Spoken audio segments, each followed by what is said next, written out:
Thank you, Heidi. Heidi is a great friend, and I follow her on Facebook to keep up with her life, but she's more than a Facebook friend. She's a real friend. I think one of the great things that the Tallahassee Chamber does is create opportunities like this for new relationships to form and new friendships to form. We don't want to be those people who have 1,000 friends on Facebook and nobody to call when the car breaks down. So it's our success is really the people that we know and the people who will support us, both in our careers and our families. It's a great time to be a professional woman, don't you think? We have never had more opportunities available to us. I think women have proven that there is not a role that we can't fulfill. There is not a post that we can't succeed at. I'm so grateful that I don't feel like I'm stuck in a Mad Men episode every day when I get up. And that's thanks to so many pioneering women who pushed the barriers and pushed the boundaries and proved what women could do. And we can't be complacent about that. I think we all need to have our guard up and make sure that we are working in our own time and our own lives to make things better for women and for families everywhere, and to continue to create opportunities for women. Some would say, let's see if I can get that to work. Some would say that I have it all. That phrase, women want to have it all. I have had a career for the past, 29 years.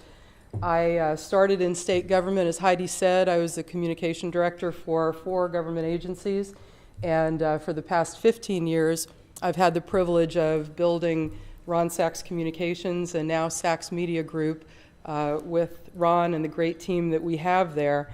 And it's been a real adventure, because at the same time that I was doing that, I was starring in my own version of the Brady Bunch.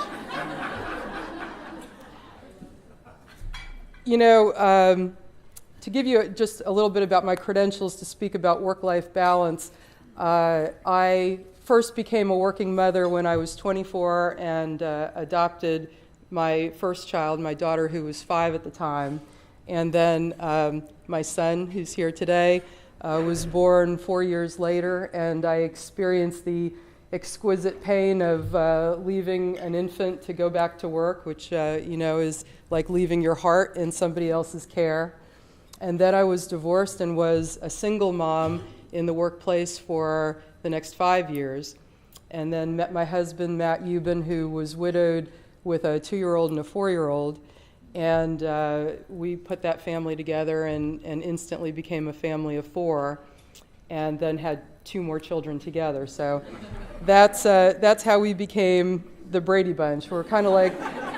We're like Texas. We're just bigger and more extreme, and everything costs more. But it was never a consideration for me to stop working, partly because I was really in the full throes of my career by then and was accomplishing things that mattered to me, but also 6 kids are expensive. So,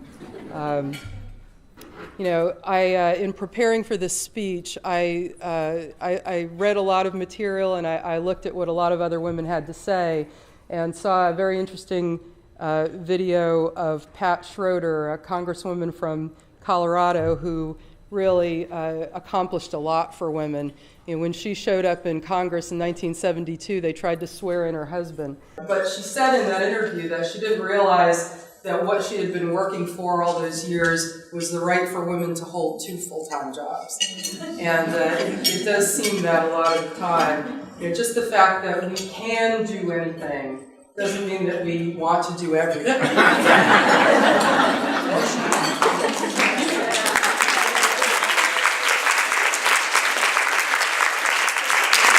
And I wouldn't think by this point in our history that work-life balance would still be a controversial topic, but I found that it is. I read an interview with Hillary Clinton in Marie Claire magazine in which she said she's tired of the having it all debate and can't stand the kind of whining that people fall into when they don't like the choices they've made. And she also said that she sees women who don't break a sweat. They have 4 or 5 or 6 kids, they're highly organized, they have supportive networks. Well, let me say, I break a sweat every day trying to make all this work, and those of you who have kids, I'm sure do as well. I have a lot of respect for Hillary Clinton, but we don't do anybody any favors when we gloss over how much women have on their plate and how hard this is to manage. Which takes us to the topic of today's talk. I'm sure many of you have either read or certainly heard about the best-selling book, Lean In, by Sheryl Sandberg, the Chief Operating Officer of Facebook. She has created a dialogue about why women have not broken through to the top ranks of leadership in government and in the private sector that you would expect by now. And she attributes it in part to what she calls an ambition gap. We're just not working hard enough at this. We're not leaning into our careers. She calls it leaving before you leave, that even before we have children, we're taking ourselves out of competition because we can see down the road and know what it is that we want. It almost seems to me that we create pressure on women to feel like they're selling out the cause if we don't embrace our careers at the expense of everything else. And I think that's a little unfortunate. I think a lot of what she's doing is important, but I also think that we need voices in favor of balance, which I think so many of us as working mothers want. I saw a great quote in preparing for this speech that working mothers should eat their children, simultaneously solving the problem of childcare and what to make for dinner. The choices really do feel that impossible some days. And yet I know that I'm not alone in valuing work-life balance because a recent LinkedIn poll showed that women consider work-life balance the number one measurement of success in career, more important than title, more important than salary, although those things are important too. And when that poll looked at Florida women specifically, they found that an overwhelming majority believed that they could have it all, that we're confident this can occur. I thought it was particularly interesting that women without children were the most optimistic of all. They said that they didn't believe they would slow down their career at all once the kids came along.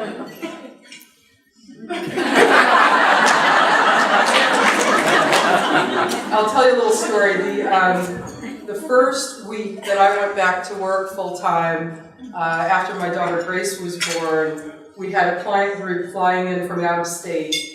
And if we landed this account, it was to be the biggest account the firm had, and I was to be the lead on it. So it was one of those days that you can't not be at work. It was Grace's first day back in daycare, or first day in daycare full-time.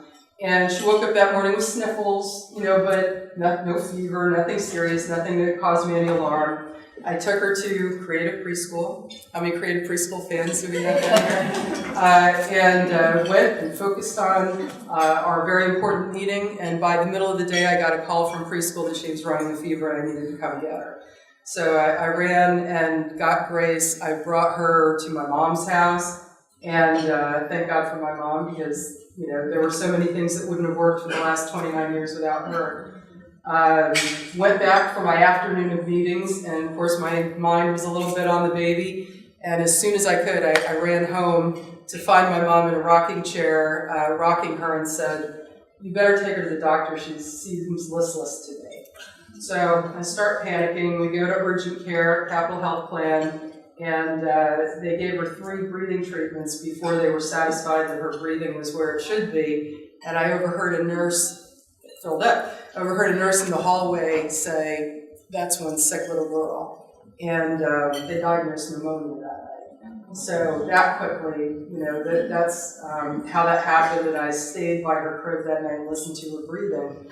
But I think that I speak for all of you, and working mothers often feel like we need to be in 2 places at once. And we feel like every day we have to make choices about who can we least afford to disappoint at this moment? Who needs us the most at this moment in time? And it's not easy. So the problem that Lean In and Sheryl Sandberg is seeking to address is the fact that despite the fact that women have been in the workplace for so long, a very small percentage have broken into those roles of running government and filling the seats of our legislative bodies and running Fortune 500 companies.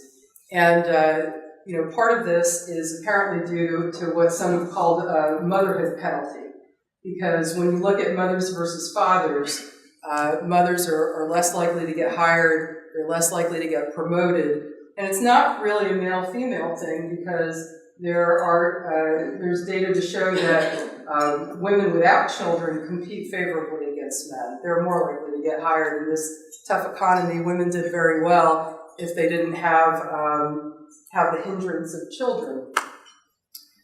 So her suggestion is that we need to lean into our careers and break through those barriers. And she also suggests, as does a number of the other writers that I saw, that we won't achieve what we need for women in the workplace and family-friendly policies until we have 50-50 equity at the top of organizations. And I question whether that's true. I don't know how many of you read anything about the controversy of Marissa Mayer when she took over the helm of Yahoo as CEO. She immediately canceled the policy that allowed their employees to work remotely. She took a 2-week maternity leave, which she said she worked all through, and then created a nursery to bring her baby to work. Did nothing to help employees achieve that family-friendly balance that we need, but took care of herself.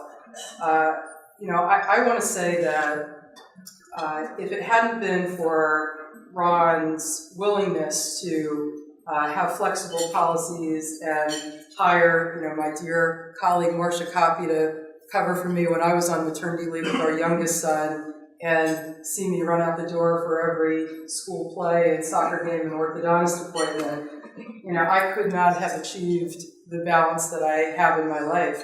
And Bill Gunner, my first employer, is here, and I want to say that while I've had great female mentors in Anne Wainwright and Jill Chamberlain, I also had great male mentors who allowed me to succeed as a woman, never made me feel held back. So I don't think that we can wait until some moment in time when women have half the seats of power to change the workplace. I feel like it's incumbent on men and women in leadership positions to look at how to create family-friendly policies that support our families and allow the talent that's being left on the sidelines in women to take their seat at the table.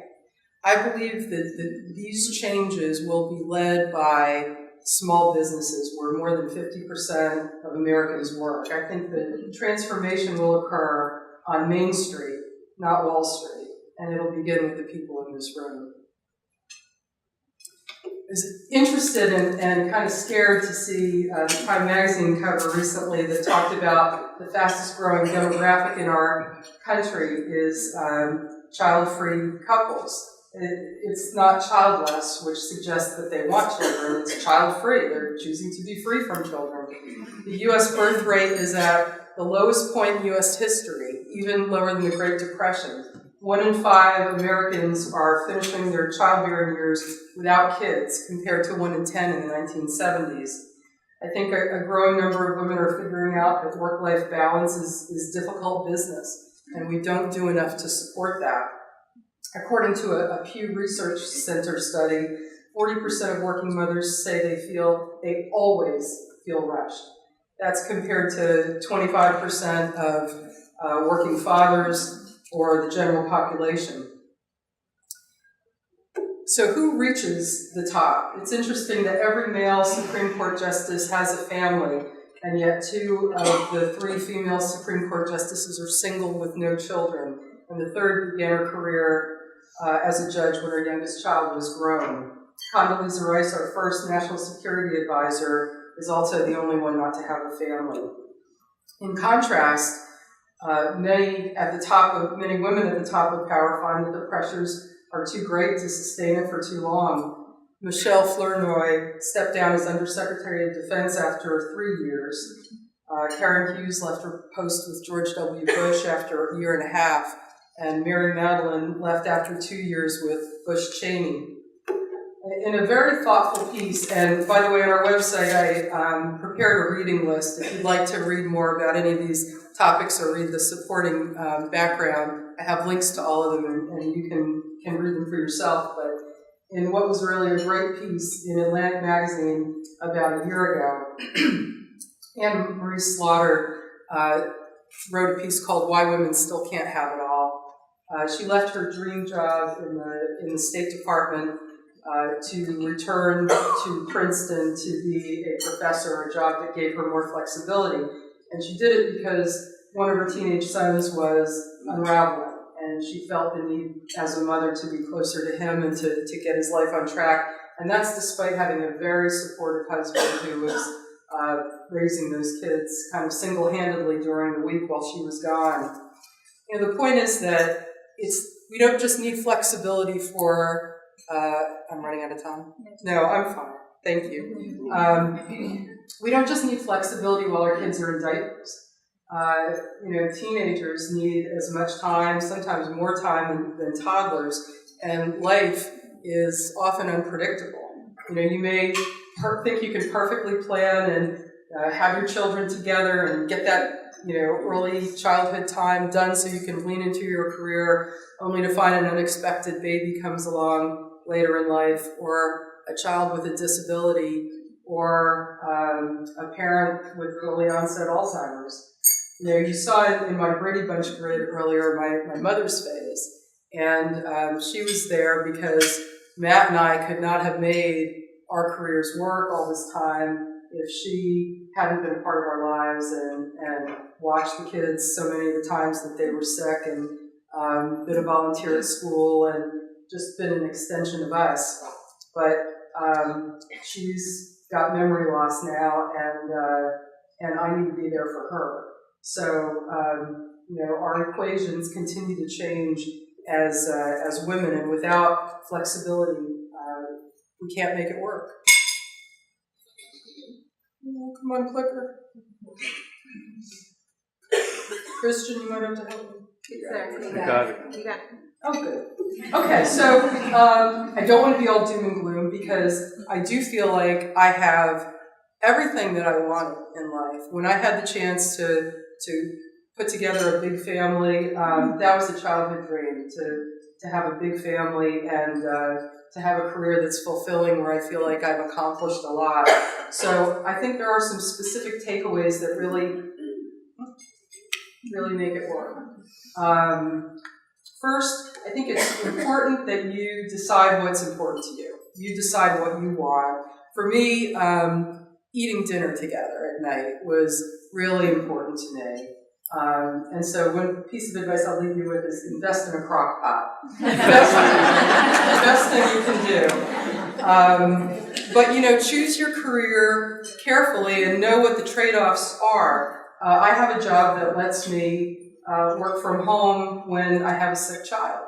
And I have a very clear memory of having a child burning up with a stomach bug, sitting in a chair on a conference call with the computer open, and knowing when he was getting ready to throw up so that I could lean forward and let him hit the garbage can with that. Our daughter, who's about to finish at the University of Florida and go to physical therapy school, will not, have that luxury. She's got to be there to do her job. On the other hand, when her day is over, her day will be over. Whereas many of us, I know, bring our work home, and it's hard to find boundaries of when the workday actually ends. Secondly, I'd say the change is also going to come when the talent pool that is women negotiate a deal that works for themselves. And I do agree with Sheryl Sandberg that women need to be more confident, and they need to speak up more, and they need to negotiate terms that are family friendly. And one way to make that work is to make it work for your employer, not just for yourself. So figuring out how to make that work on both sides of the equation. Enlist a village. It's taken a village to raise the Ubben children. Thank you to all of you who've given them rides over the years. I see many of you out there. But it is having a husband who participates and cooperates and shares the load. It is having very often parents who help us. It is having quality childcare providers that we have confidence in. Recognize that you can't do everything and cut yourself some slack. There was a book and then a movie out a couple of years ago called I Don't Know How She Does It. And there's a wonderful scene at the beginning of that book where the woman who has a high-powered career just has returned from a transatlantic business trip. She's standing in her kitchen at 1:30 in the morning, and she's distressing the top of pies that are store-bought to make them look homemade so that she can send them to school with her child the next day without feeling guilty that she, has this creation that, is less than it should have been. Also, I think it's important for women to come to terms with the fact that if we're going to share the load with our spouse, they're not going to do everything the way we would do it. You have to give up control. My husband couldn't be here because he's traveling for business all week, but I did ask his permission to tell this story, which is one of our favorite family stories. I was leaving for the airport for a business trip when our daughter Caroline was in first grade, and she came running out saying, "Mom, it's snack day. I need to have snack for my class." And I said, "I'm getting on an airplane. I can't solve this problem. Go talk to your father." And that day, he solved the problem by sending her to school with a whole watermelon.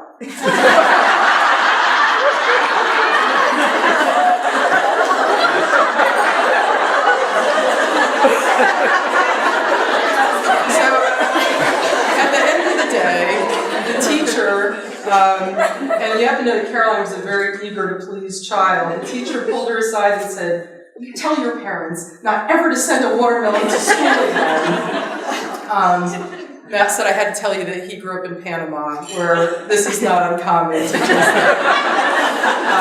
But I would never have thought to do this because I would have had to cut the watermelon and put it in Ziplocs and send her with wet wipes, and it would be too much trouble. But you gotta let things happen according to other people's standards sometimes. And finally, and this is a really key point, build a supportive culture in the place where you work. We women can do so much by having each other's backs and covering for each other when a colleague needs to step out to do something for their families. Takeaways for employers. First of all, I would say embrace flexibility as a way to preserve talent. We've heard that there is a talent gap, that we need talented professionals to provide the economic growth that we are looking for. And women have that. We have had more women graduate from college in the last 3 decades than men. We have highly educated, highly talented women who are seeing no choice but an all or nothing. So whether it's working from home, whether it's part-time work, there are, again, the Pew Research Center, which has done fabulous research on work-life balance, has found in every survey that working mothers say that they would prefer meaningful part-time work if they could find it. And that's going to require creative compensation. It may not be paying someone for hourly work. It may be paying on a project fee. It may be putting someone on a monthly retainer for a reasonable amount of work. But I think I'd love to see an outgrowth of today to be a continuing conversation about how to make flexibility work in the workplace, both for the employer and for the employee. Okay, finally, for employers, putting limits on technology. Technology is the key to flexibility. It's what makes all of this work, but at the same time, we run the great risk that the workday never ends. And I had so much material on this topic, I had to leave it for another day, for another speech, but there's a lot of evidence that we are suffering the physical and psychological effects of never, ever disconnecting. And this is also having an effect on our children. And I thought about FSU's First Words project when I read a piece by a linguist who worries that babies who are raised with caregivers who are constantly on smartphones are not engaging in the kind of babble and conversational practice that babies need to acquire language properly. And I know my colleague Alia always says that her daughter, when she gets home, her 4-year-old daughter, says, "Put the phone away, mommy," because clients are still calling and children want our attention. But we don't want to have our child someday say that what they want to be when they grow up is a client. So finally, as a society, I think there are some takeaways too. And the first one is that it may sound like a cliche, but children really are our future. They are not a nuisance. They are not a personal selfish indulgence. If our children turn out well, 100 societal problems will go away. And so it's in all of our best interests to make sure that they turn out well. I think getting behind quality childcare and quality pre-K for everyone is a cause that we should lean into. And I think we should start thinking outside the box about how to structure the world so that it supports women balancing the things that they shoulder in their lives. Like here's a radical solution. What if we aligned the work day and the school day? And what if we had more on-site activities after school? That's not so crazy that we couldn't create an environment like that. In closing, I just want to say that Ron often says that he admires the fact that I never miss anything in my children's lives, and I'm sure it seems that way to him because I'm always running out to something. But let me say that, you have to make trade-offs, and there are lots of things that I've missed. There's an age in your child's life where they want nothing more than for you to be the classroom mom. And, I couldn't quite make that work. Or they wanted you to be waiting at the mommy tree. I think they still call it that at Kate Sullivan, to walk them home after school instead of, going to after school. But for all the things I didn't get to do, I feel like I did the things that were most important, and it worked. It has worked for the kids and for Matt and me. I'm proud of the things I've accomplished in my career, and looking back and preparing for this speech, I'm most proud of the things I've gotten to do that have helped children, like helping to pass the voluntary pre-K amendment and promoting adoption, promoting child abuse awareness. But none of that would be very satisfying if I felt like I short-sheeted my kids to do it. So the balance was everything to me. On the top 5 list of regrets that people have when they're dying, the number 2 regret is that I wish I didn't work so hard. But the number 1 regret is I wish I'd had the courage to live a life true to myself, not the life others expected of me. So in closing, let me say, lean into the life that you want, and maybe we can make this world a better place.